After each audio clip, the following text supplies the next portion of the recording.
Rosalind Jordan has more from Washington, D.C.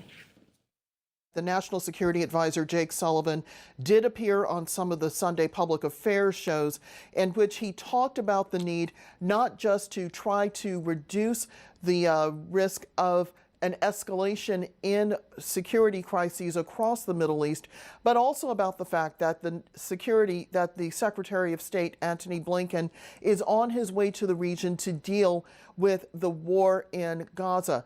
The Secretary of State is leaving on Sunday in order to carry out talks with partners and with interlocutors in Qatar, in Egypt, in Saudi Arabia, in Israel, and in the occupied West Bank. Now, this is, of course, a complicated situation that the Biden administration is trying to manage.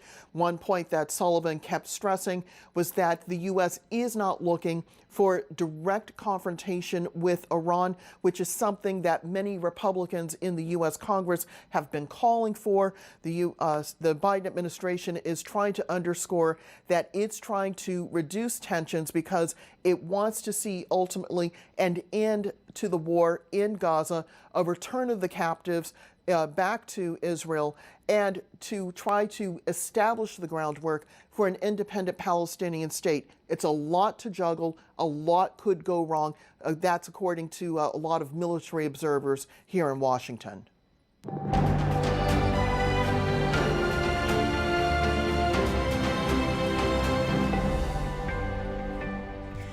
Firefighters in Chile are trying to contain dozens of wildfires that have killed at least 64 people.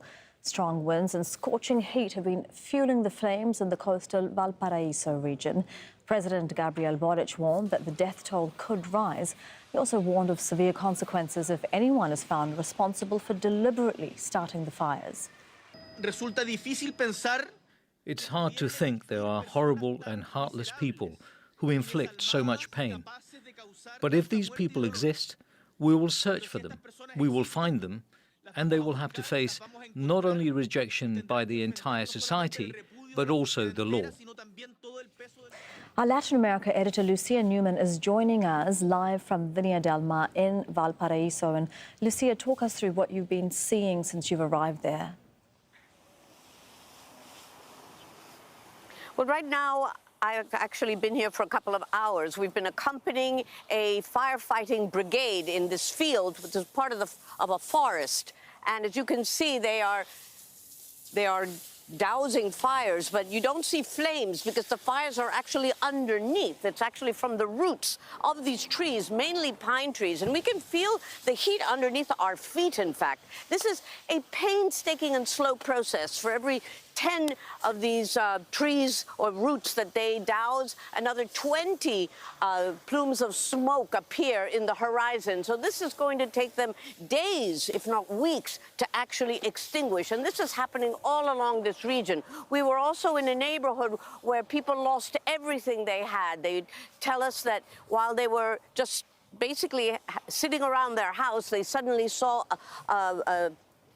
what they called a storm of sparks coming in towards their homes, and in just a matter of minutes they were on fire. They had to run for their lives. They couldn't take anything with them except the clothes on their back. Many people in just that area where we were died, and we're hearing that the death toll now has surpassed 100, the highest ever for an emergency, a disaster of this kind in Chile. And we also are hearing from authorities that nearly 400 people are still missing, most of these people presumed dead. So this is a tragedy, a national tragedy that is caught everyone's attention. But what is what is really making people feel shocked is the fact that everyone seems to coincide, at least authorities and firefighters seem to coincide, that this was done on purpose. Yeah, and that is what we're hearing from the people here and what, as you just heard yourselves, from the president.